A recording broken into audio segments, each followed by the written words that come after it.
Hi అండి, నమస్తే. Welcome back to మన ఇంటి రుచులు.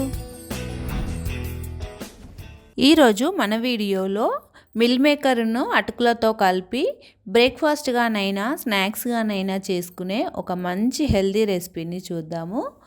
మిల్ మేకర్తో కర్రీసే కాకుండా ఇలా స్నాక్స్గానైనా బ్రేక్ఫాస్ట్గానైనా చేసుకోవచ్చు. టేస్ట్ చాలా బాగుంటుంది. చాలా ఈజీగా ఈ పద్ధతిలో ఒకసారి ట్రై చేయండి. టేస్ట్ మాత్రం బాగుంటుంది.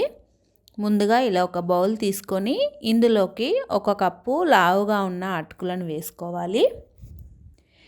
ఇందులోకి వాటర్ పోసి ఒకసారి నీట్గా కడుక్కోవాలి. ఇలా కడిగిన తర్వాత ఈ అటుకులు మునిగే వరకు మరలా కొన్ని వాటర్ని పోసి అటుకులను నానబెట్టుకుందాం. ఇప్పుడు ఈ బౌల్ని పక్కన పెట్టుకొని స్టవ్ ఆన్ చేసి కడాయి పెట్టుకొని 1 కప్పు వరకు వాటర్ని వేసుకోవాలి. వాటర్ ఇలా మరుగుతున్నప్పుడు 1/2 కప్పు వరకు ఇలా మిల్ మేకర్ని వేసుకోవాలి. ఇలా ఒకసారి కలుపుకొని స్టవ్ ఆఫ్ చేసి వీటిని చల్లారనివ్వాలి. చూడండి, అటుకులు ఈలోపు ఇలా మెత్తగా నానిపోయినాయి. ఇలా మిల్ మేకర్ కూడా చల్లారినాయి. ఇప్పుడు ఇలా ఒక మిక్సీ జార్ తీసుకొని ఈ మిల్ మేకర్ని వాటర్ ఏమీ లేకుండా పిండుకొని మిక్సీ జార్లోకి వేసుకోవాలి. ఆ తర్వాత అలాగే మనం ముందుగా నానబెట్టుకున్న అటుకులను కూడా వేసుకోవాలి. ఆ తర్వాత మీరు తినే కారాన్ని బట్టి పచ్చిమిర్చి వేసుకోండి. నేను ఇక్కడ ఒక 5-6 వరకు పచ్చిమిర్చిలను వేస్తున్నాను. ఆ తర్వాత ఒక 5-6 వెల్లుల్లిపాయలను వేసుకోవాలి. అలాగే 1/2 స్పూన్ వరకు జీలకర్ర, టేస్ట్కి తగ్గట్టు ఉప్పు వేసుకొని వీటిని మెత్తగా మిక్సీ పట్టుకోవాలి. చూడండి, ఇలా మెత్తగా మిక్సీ పట్టుకున్న తర్వాత దీనిని ఇలా వేరొక ప్లేట్లోకి వేసుకోవాలి. ఆ తర్వాత ఇందులోకి ఒక 2-3 స్పూన్ల వరకు బియ్యం పిండిని వేసుకోవాలి. నేను ఇక్కడ ఒక 3 స్పూన్ల వరకు బియ్యం పిండిని వేస్తున్నాను. ఆ తర్వాత అలాగే సన్నగా పొడవుగా కట్ చేసుకున్న ఒక ఆనియన్ని వేసుకోవాలి.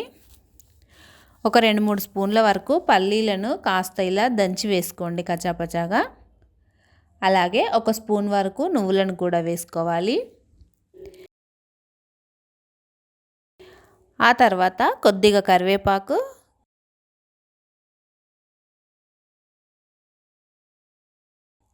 కొద్దిగా కొత్తిమీర వేసుకొని వీటన్నింటిని బాగా కలిసేలా కలుపుకోవాలి.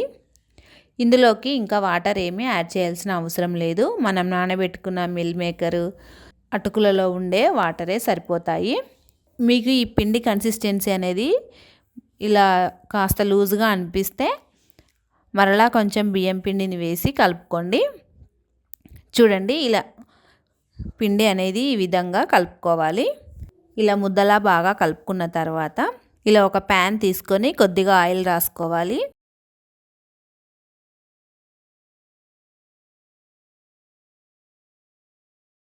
ఆ తర్వాత చిన్న పిండి ముద్దను తీసుకొని ఇలా వీడియోలో చూపిస్తున్నట్లుగా చేసుకోవాలి.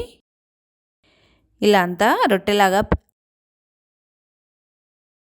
చేసుకున్న తర్వాత మధ్య మధ్యలో ఈ విధంగా హోల్స్ పెట్టుకోవాలి. వీటిని డీప్ ఫ్రై చేసుకోకుండా ఇలా రొట్టెలా చేసుకుంటే చాలా బాగుంటుంది. మీరు కావాలనుకుంటే వీటిని డీప్ ఫ్రై చేసుకొని చిన్న చిన్న కట్లెట్లలాగా అయినా వేసుకోవచ్చు. ఇలా చేసుకున్న తర్వాత స్టవ్ ఆన్ చేసి స్టవ్ పై పెట్టుకొని మంటను లో టు మీడియం ఫ్లేమ్లో పెట్టుకొని దీనిని బాగా ఫ్రై చేసుకోవాలి. చూడండి, ఇలా ఒక వైపు ఫ్రై అయిన తర్వాత ఇలా నిదానంగా వేరొక ప్లేట్లోకి వేసుకొని రెండో వైపుకి టర్న్ చేసుకోవాలి. రెండో వైపు కూడా ఒక 2-3 నిమిషాలు బాగా కాల్చుకోవాలి.